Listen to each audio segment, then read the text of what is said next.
can't interrupt my groove today. Been watching rain skies move away. I just don't think that I can lose, and I might just take a cruise and let the sunshine play. Something more, something new, something you get. Good evening, everybody. We're back for another amazing edition of The Approach. As always, joined by my good friend, Drew. Drew, how are you living this Doing evening? well, man. Doing well. John Deere is upon us. The fifth major, as some like to refer to it. The people's major, I think. The people's major. The people's major. Certainly has the field of the people's major. But no, man, it's good to be back. Good to see you. How's everything your way? Everything's great. Yeah, we were talking off air. Yeah, I'm kind of in that post-vacation mode, so things are kind of a grind. But always nice to come back, sleep in your own bed. But it's fun being at the beach. And I know you just kind of got back from a mini vacation, which sounded fun too. You went to the lake or the river, right? Yeah. The mommy, my godfather's got a little cabin secluded right on the water. So it was just nice. Like, well, you'll find out soon. Having kids, if you can lock into like a place with no noise and just sit there in peace for 8 or 10 hours, it was perfect. So we got up there Friday night, spent Friday night, Saturday night, and then came back yesterday. So it was good. Re-energized the batteries a little bit. So how was your trip? Was better. Yeah, but trip was good. And Hilton Head, played a lot of golf. Lucky to play Harbortown, and gosh, Harbortown is so much fun. I thought I played really well, but if you're just in the wrong side of the fairways, the pros make it look so good how low they shoot out there. But gosh, I thought I had some great drives and be in the fairway, and then you get up there and you're like, gosh, I have to work it around this tree that's just hanging over here or keep it low. And it's fun. They just aerated the greens, which wasn't ideal, but it's still just a joy to be out there. We had a great caddy, and it's a fun experience. And you've been out there and you stayed some time in the South Carolina area, so you get it. I have, yeah. It's just, and you could probably speak to this, just a super laid back part of the country, right? Like I feel like everything's kind of slowed down a little bit. Fantastic golf, fantastic weather. I'm sure it was probably a little hot down there. But I'm glad you had a good time. You also had member guests, right? Yeah, I had a member guest the week before, so it's been a big June. And actually, my birthday's today too, so it's just like a kind of a whirlwind kind of thing. When's your birthday? Yeah, today's my birthday. So happy birthday, man! Thanks, thank you, man. We're doing approach on the birthday, spending time with you, drinking some bourbon, and shout out to Thomas. This has got some Buffalo Trace, and we've been talking. It's hard to find now, so I'm sipping and enjoying on this. The good stuff for the birthday. The good stuff. For the birthday. Great stuff for the birthday. Yeah. So member guest was great. My partner. What was I going to say? My partner. He played well. We did a good time. Just couldn't last all. We played. Gosh, what was it? 27 holes on Saturday, and then 18, and we just kind of fell apart there, but we were able to win the flight pot. The people who came from our flight ended up winning the shootout. So we got some money from it, and it was a good time. But you know what? I tell you what, though, I was exhausted. I mean, you're probably tons of beers that you're drinking starting at 8 a.m. Saturday all the way up to about 6 p.m. And then if you're staying in the clubhouse and then you run it back Sunday, it's a long day. It's a long weekend. Yeah, I mean, I know from my experience, because I've ran multiple member guests. It's a 13-hour day, 3 or 4 days in a row on an employee's perspective of it, right? You got to get there when it's dark out in the morning, get everything set up. It's a brutal couple days, but I know from being able to play in them since I've gotten away from that, just the best time. To your point, beers, there's stuff set up every third hole. You're just having a great time. And so it's like one of those, regardless how you finish, it's just great memories every time you get to go kind of tee it up in one of those things, because they are a ton of fun. And typically the clubs do an A+ job of making sure that you guys have the best time you possibly can, which is great. Yeah, it makes you feel like you're royalty. There's obviously there's the gifts you get for joining, but then I feel like every day there's a new sleeve of balls waiting for you, and tee markers and belts, and it's just awesome. And maybe the highlight was Thursday we had a practice round, and it was I think a 2-man shamble. but they had afterward, they have the money shot, which is just like a closest to the pin, and everybody brings their cart to 18 fairway, and you're just screaming and yelling Yes. stuff at people hitting it. And I almost won. I was leading it after probably about 30 dudes. I think I hit it to like a foot and a half, but someone hit it to 6 inches. Still got second place money, but it was fun because I was telling my guy, I'm like, gosh, there's water on our 18, and I don't want to be the one guy that hits it in the water. And luckily, I hit a good shot for me. But yeah, it's just fun, man. But I know you're out of town. Were you able to watch much golf this weekend? So I was able to watch Sunday, right? And I wasn't able to Mhm. watch a whole bunch on Friday or Saturday, but I got home kind of lunchtime on Sunday and sat down and turned it on. Listen, man, that's a tough beat for Thigala. That guy's Yeah, been there. He's been there a few times now. It's everybody knocked him for the bunker shot on 18, and I get you can do that, but I kind of like the aggressive play, right? Like I like trying to go out and win it. And again, Xander was still going to have the opportunity to track him down right, regardless right. of what happened. But no, that leaderboard ended up being really nice. Very, very shocked to what we saw out of Patrick Cantlay yesterday. That was Worst weird. That was round, weird. yeah, worst round on the entire course for the day. So I don't know what that was all about. But a good finish. And look, Thigala is going to be there. He's got a pretty tight game. His short game was fantastic. He had that lip out on the chip shot, which was egregious. But no, it was a good tournament. And again, the field was really good. We can talk this week. Of course, the John Deere's always struggle with the field. Now you throw on top Live, and you throw, and also going, across the pond here next week for the Scottish. So it's you made a point earlier. It's just kind of a really bad spot for the John Deere to be in as far as the schedule goes. But it's been something that they've dealt with for a long time. I've played this golf course. I've gone to this golf tournament when I used to live in Illinois. So it's to your point with Harbor Town. You go out there and you play it, and these guys tear up Deer Run. But I'm playing it. I'm Mhm. like, man, they're so good because it's not Yeah, that yeah. easy, man.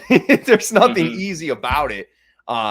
So it'll be a fun week, and I think you're like you kind of thrive in weeks like this, right? We talk Oh, about it I a lot. love when I saw that Berger and Yeah, Riley and a few others withdrew. I'm like, chomping at the bit. But I do want to pause that.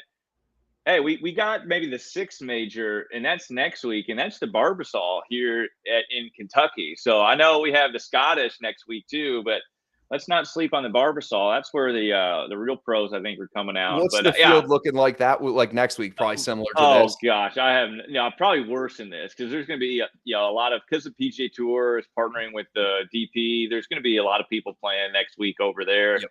You got to tune up for the Open. So we'll get the people who haven't qualified yet. We'll get the C team. But Some, hey, some it's exemptions thrown professional out golf. there. Yeah, yeah. Love But it. but yeah, I love weeks like this, and for DFS. Now, I will say last week was probably my worst week of the year DFS wise. Maybe that's because I was on vacation and didn't really look at it, but man, I had a lot of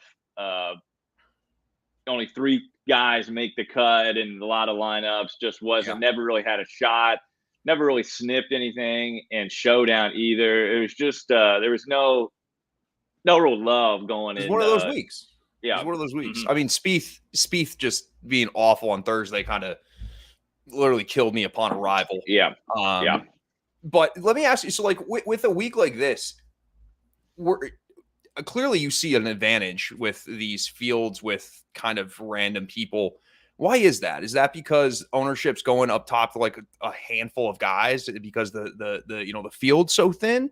Or do you just find it easier to try to pinpoint guys that other people aren't going to be looking at? Because I would have to think in a crappier field, ownership at the top end, even though it's hard to even determine a top end this week, but there's going to be a handful of guys that are going to garner a lot of it. Is that kind of the way you look at like these weeks with kind of down fields? Yeah, that's actually a really good question. And shout out to our boy David, good friend of the program. Good luck this week, David. Yeah, that's a great question. I'm going to ask you the same. But what I personally believe is that one, people in these weak fields like to stick with name recognition. I think that's part of it. And so you go down to the 8K where we start seeing, names we're not usually comfortable playing with. And some people might say, gosh, we got a Cam Davis who won here last week. He's next to CT Pan, JT Poston. I might go Cam Davis. It's easier to do that. So I think to get name recognition, that probably even holds truer once you get down the 7 or 6K range. But then I also feel like people get kind of like hypnotized and biased with the salary.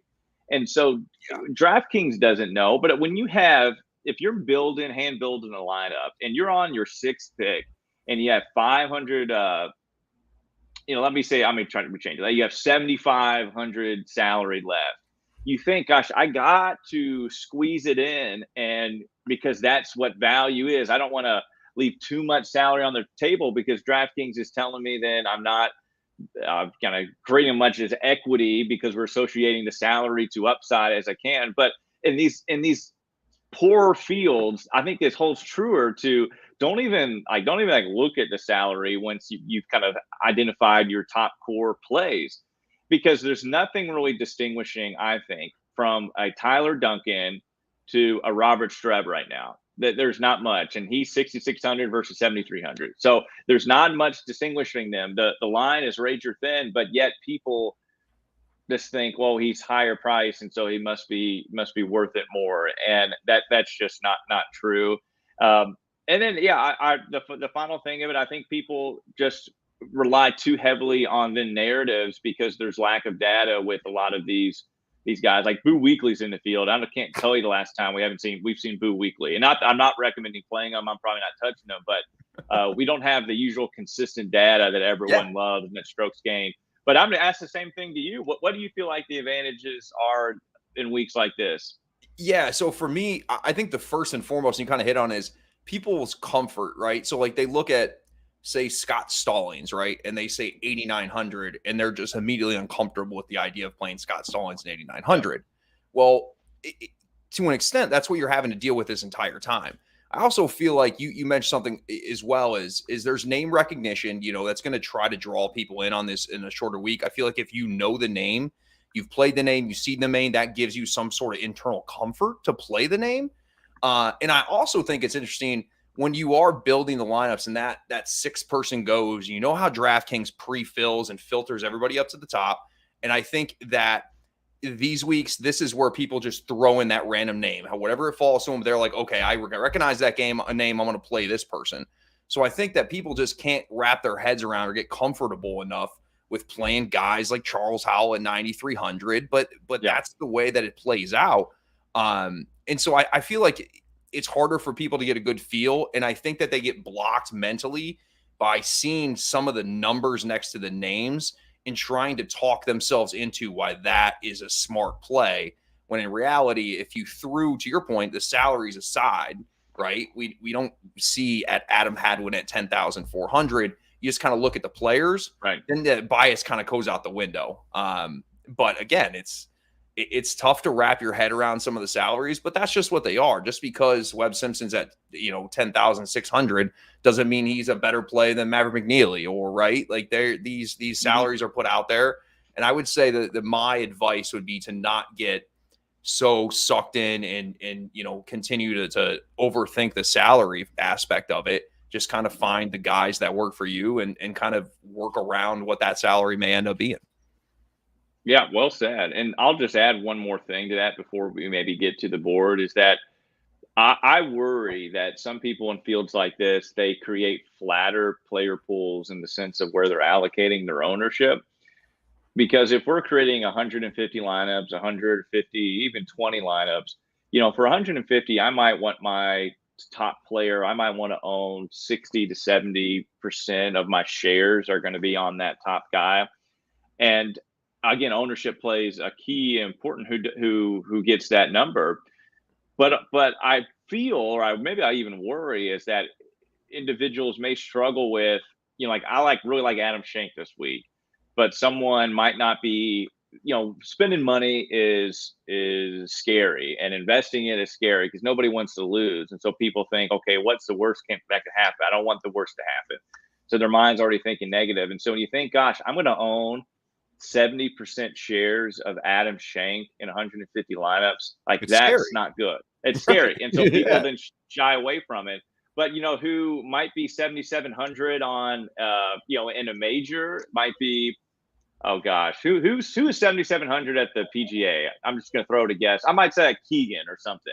And Keegan did well. I don't know what maybe he was 8,700. I don't know. But anyway, Keegan I feel like is in the high 7Ks often, and that might be a more consistent play than Adam Schenk. But yeah, then people I feel like might adjust their strategy, their weekly strategy this week. When reality is, I think you get riskier, and you should begin to have some confidence in your risky strategy, because this reminds me of the Palmetto last year. It's weak field. There's the top guy is not even that great. I know we had DJ in that field. He didn't even really do that much. But I was lucky enough to almost go gate to wire in the drive to green. I was winning 50K Friday, Saturday, going into Sunday, and then ended up finishing 10th because Chesson kind of struggled on the back nine. But Yeah. it was all set up because not scared to play, maybe leaving 1,200 on the salary because there's such a thin line of 65 to 78 or something. Does that make Yeah. sense? No, it definitely makes Yeah. sense. Yeah. No, for sure. And I think that again, leaving that salary on the table is interesting because I do think like when people are on their last pick and everything is filtered up top, it's just easier to pick somebody that you feel some comfort in instead of kind of looking elsewhere and kind of going the, hey, let's leave some salary here. Because again, I think a week like this, the duped lineup is not going to be a real thing, right? Everything's going to Right. be so spread across the board where And leaving so that many money people on the table. so many people think about what can go wrong in these type of fields because it's a weak field. But we got to change our mind to what can go right. And then that opens the door for us to really then feel comfortable about playing these guys we wouldn't normally play, or we don't play often, I should say. So if you're starting to think about what can go wrong in DFS, you got to change that to say what can go right, because what can go wrong puts you in confinements. Absolutely. I completely agree with that. All right, Drew. Well, let's move forward and talk about the top of the board. I don't have much to say up here, so I'll let you kind of go on. But I will say that, and I'll toot my own horn. I've been playing Webb the last few weeks. Missed the cut at the U.S. Open after a good Thursday, but wrote him up on FanShare last week at low-ish ownership. Played well. Struggled Sunday. I like him again, even though he's the top guy. That's the really only person I'm going to say. He's trending well. Looks like back to old Webb. Hit fairways, good on approach. Didn't really putt that well, especially on Saturday. Played him in showdown, so I was following him. But I do really like Webb. That's the only guy I'm going to mention in the 9K and above. Who might you like in that range?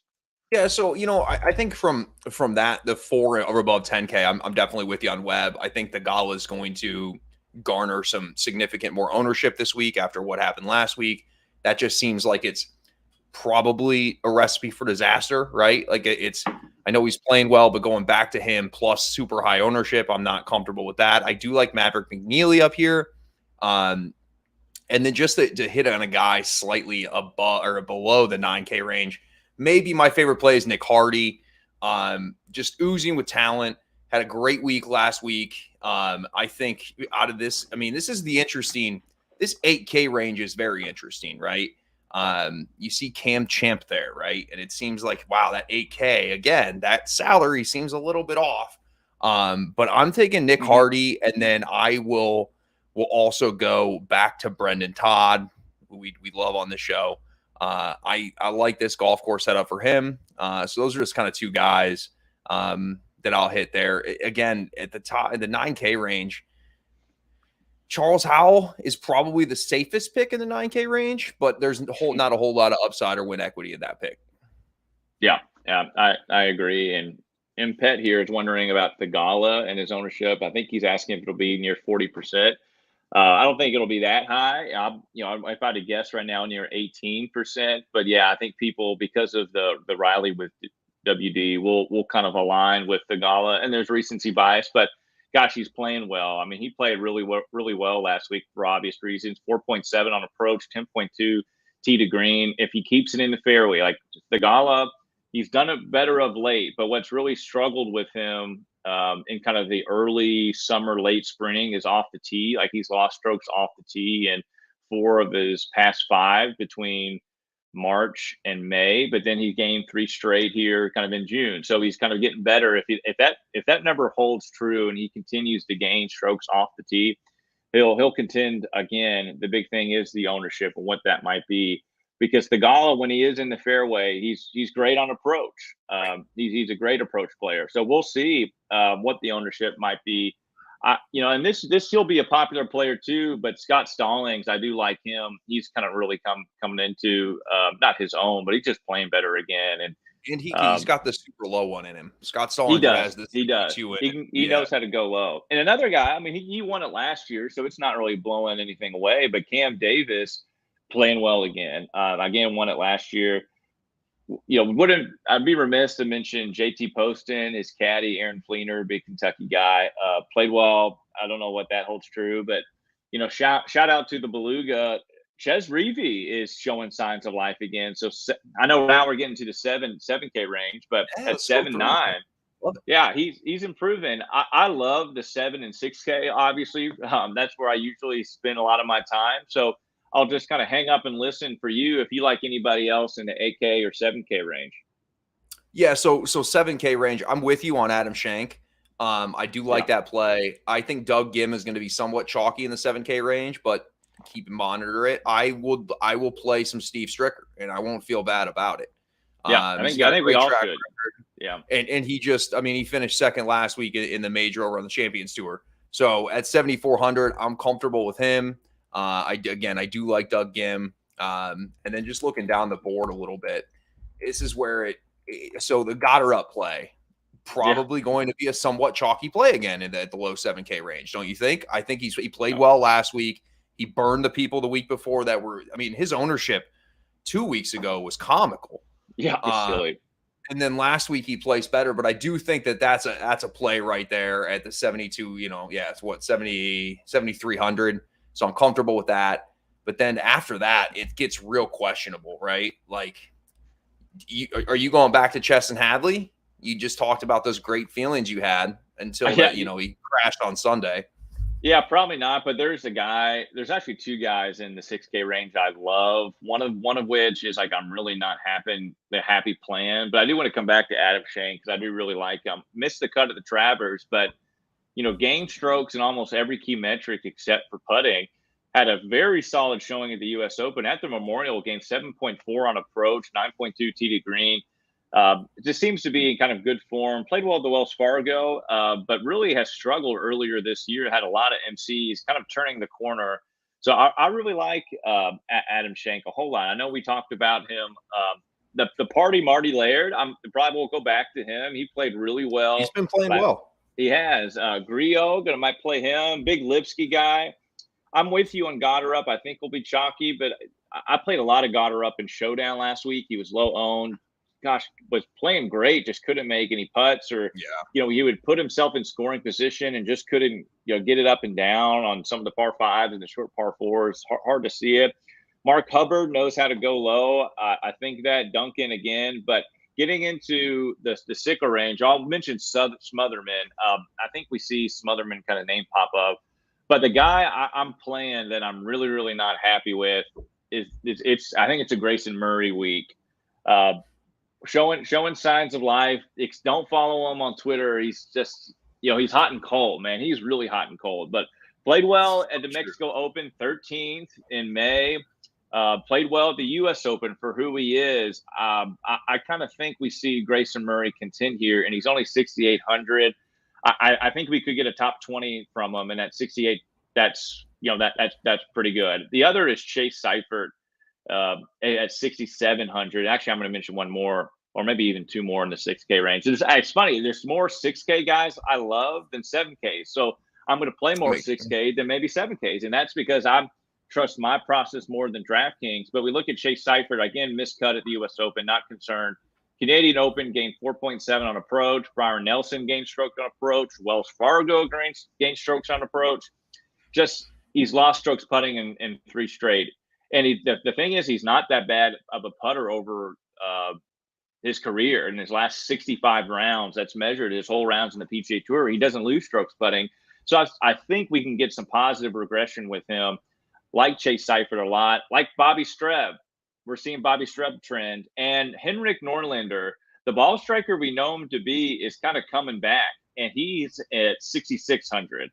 So he's finally gained strokes on approach in his last 2 tournaments after looked like 3 or 4 tournaments where he just lost it, and he can kind of get hot. He's a streaky player, but when he's on, he's on. And even though he's coming off 3 MCs, the ball striking, the strokes gained data is there. He just lost 4.6 strokes putting last start, and he almost lost 4 again the start before that. Just has an average putting day. He's a top 20 guy in his last start at the Travers. So I'm not, putting we know is the variance, but at 6,600 with his ball striking be where he is, I really, really like Henrik Norlander. Those are my sicko plays, the 6K range. Drew, you like any guys in that lowest range? There's one guy that stands out to me. I'd like to get your opinion on him. Is Peter Malnati. He decent week last week. Then 3 missed cuts in a row, but his game is kind of ebbs and flows, right? We tune it back 1 month to May. 9th at the Byron Nelson, 15th at the Mexico Open. Gets wary with the driver. It's not been great. But again, I think that this golf course is short enough. There's enough birdies to be lend where I don't think that the driving accuracy is overly important. Any thoughts on Peter Malnati? Yeah, the only thought I have on him is that if you're just strictly a strokes gain guy, you'll rarely ever land on Malnati, because he's lost strokes off the tee in 1, 2, 3, 4, 5, 6, 7, 8, almost 9 in a row. It looks like. Approach looks like he's lost it 5 in a row. But he's a great putter, and he's gained over like 7 strokes putting multiple times in his career. The most recent is at the 18th Byron Nelson. So this is going to be a putting contest this week. And for a guy that can get really streaky and can get hot with the putter, who's always going to be low owned because the strokes gained data will never pop with him. I like the Malnati call, and I appreciate you bringing that up. So I'm just going to look at when he's finished top 10 at Byron Nelson. He only gained 1.2, 1.9 in approach, but again, 7.5 strokes gained putting. At the Bermuda, we don't really get strokes gained data from that. But we look at the Shriners again, and the Sanderson Farms, 9.2 strokes putting, lost strokes off the tee. When he finished 20 at the Wyndham, gained almost 5 strokes putting. So this guy will never pop. You're just hoping to get him on a good putting week. And this could be it in a putting contest at low ownership. It's a GPP play. I like that call a lot. I think one of the other interesting trends I'm seeing with him is when he is gaining significant strokes putting, so say anything over 4.5, his approach numbers also are considerably better. So when he's getting the ball rolling in the hole, he's hitting greens. It seems like when the ball's not going in early on, kind of everything domino affects itself. So that looks like you see in his good finishes, the strokes gain approach, which makes sense, right? Strokes gain approach, strokes gain putting are probably going to look good in good finishes, but it seems to pop out a little bit more because he's still terrible off the tee, and even when he plays well. So, but yeah, I'm with you. I like it. And again, he's at what, 6,600? I can get behind that play. And our David asked a great question about who might be the most my biggest play regardless of ownership, and Drew, I'll ask you the same thing. And David, I'll give you a few names because it really depends on ownership, one of which might sound obvious, but it's Webb. If he's the top of the board, but if Webb is, I don't think he is. I think he'll be 20ish, but if he's 14%, he might be up there. Scott Stallings is a candidate to be my highest owned play.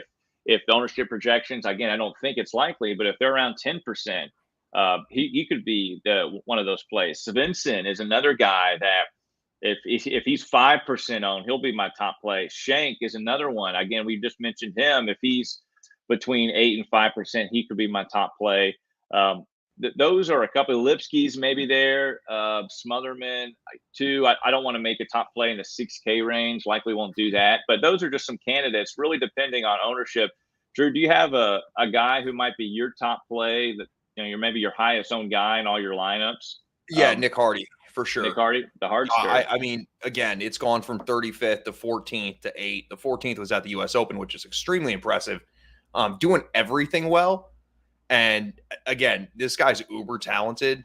And so he will be my highest owned player, regardless of what the ownership looks like.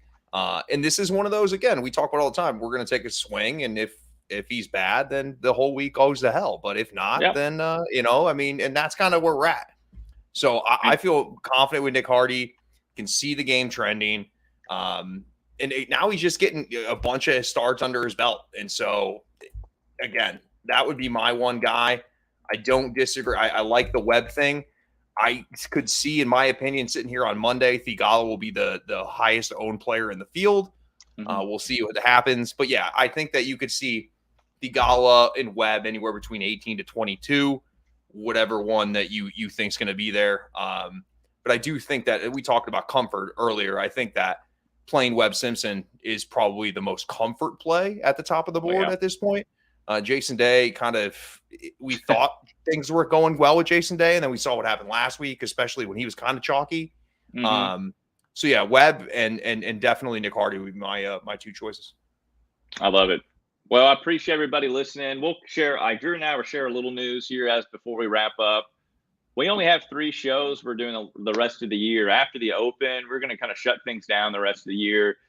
Drew's busy with his family. I have a baby kind of doing that around that time. So we're going to shut things down, and we'll kind of talk more about it as we get closer to the Open and that final show. But we just appreciate everyone listening and being supportive and interacting. It really, goes a long way, and we wouldn't be doing this if you guys didn't, watch and support and interact. So really thankful for your involvement and what you do, not just for our show, but for the community. Small or big, everybody has a role, and it's much appreciated from everybody. Well said. I completely agree. All right, guys. Good luck this year at the John Deere. Have fun, catch some lineups, and if you need Drew or I, you can hit us up on Twitter, and we'll be happy to talk with you. Thanks, man. We'll see you later.